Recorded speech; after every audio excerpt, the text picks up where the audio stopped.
many economists refer to it as the biggest robbery ever enacted on the American people.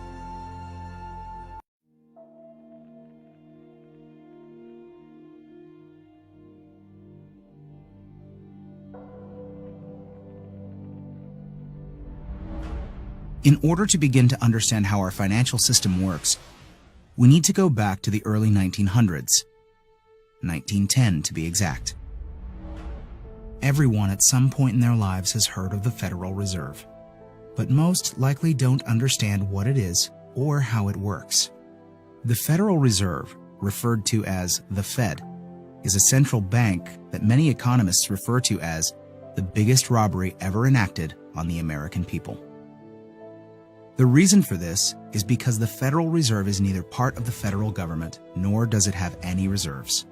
Yet, this single organization controls the money supply of the most powerful country in the world. The Fed is very diligent in hiding the fact that they are not part of the government. The last thing they want the American people to fully understand is that our government does not control our own money. In order to achieve this, they were very clever and decided to call their institution the Federal Reserve.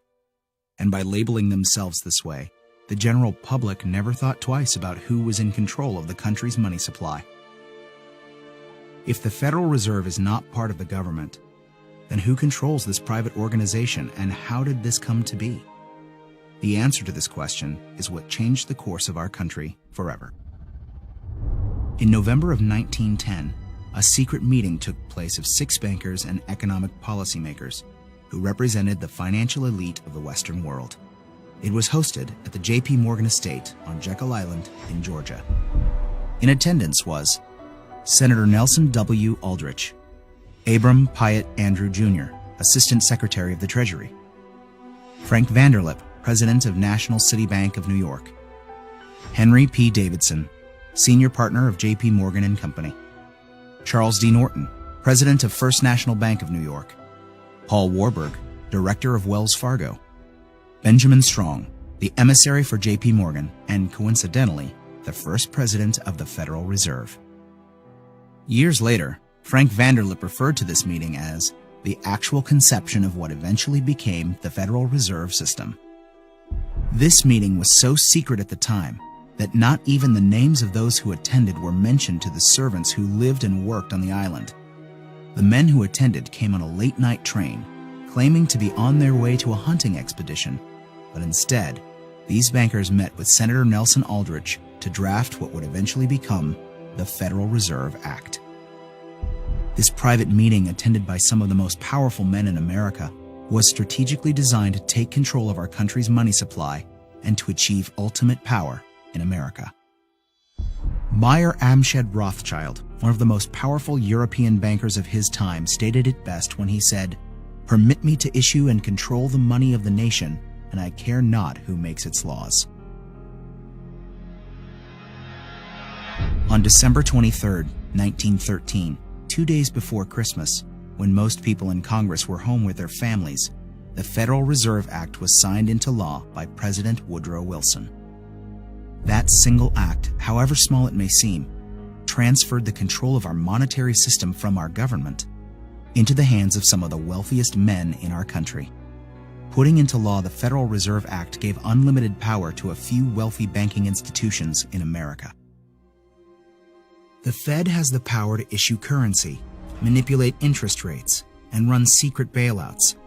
Yet Congress and the President are not allowed full oversight over this powerful organization. The Federal Reserve enjoys a monopoly over the creation of our nation's money and credit, but for 100 years, they have never been completely transparent and accountable about it. And we don't have to look back too far from today to see what it looks like in real life. When testifying before Congress in 2009, Fed Chairman Ben Bernanke refused to disclose which institutions received trillions of dollars in these bailouts and loans, or give our representatives details about what deals were being made. So my question to you is, will you tell the American people to whom you lent $2.2 trillion of their dollars? Will you tell us who got that money and what the terms are of those agreements? Hundreds and hundreds of banks, any bank or that has access to the U.S. Federal Reserve's You discount? tell us who they are. No. In an interview with Treasury Secretary Timothy Geithner, he makes the stunning assertion that conducting a full audit of the Federal Reserve, something never before done in its 100-year history, is a line that we don't want to cross. To be denied full transparency of these transactions after U.S. taxpayers contributed over $16 trillion to these bailouts and loans is unthinkable and unconstitutional. It is our right as American citizens to know where our money is being spent. It's very ironic that if you don't give the IRS full transparency with your finances, you go to jail. But if you're a private organization of elite bankers that controls the money supply of a country, you're free to do as you please without full oversight. This private organization is arrogant in the fact that the same accounting laws that apply to the rest of America do not apply to them. There is no other agency of government which can overrule actions that we take. Their control appears to be unlimited, and 2008 is the most recent example of how much power the Fed actually has on our country.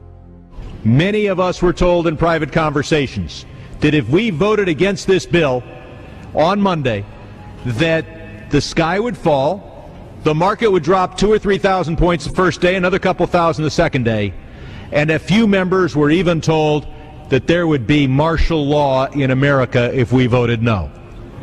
That's what I call fear-mongering. The elite banking institutions took trillions of dollars worth of risk, and when they lost their bets, they threatened politicians to use taxpayer money to bail them out, or else we would face an Armageddon type of scenario. This historic change of power in America is again why many economists refer to it as the biggest robbery ever enacted on the American people.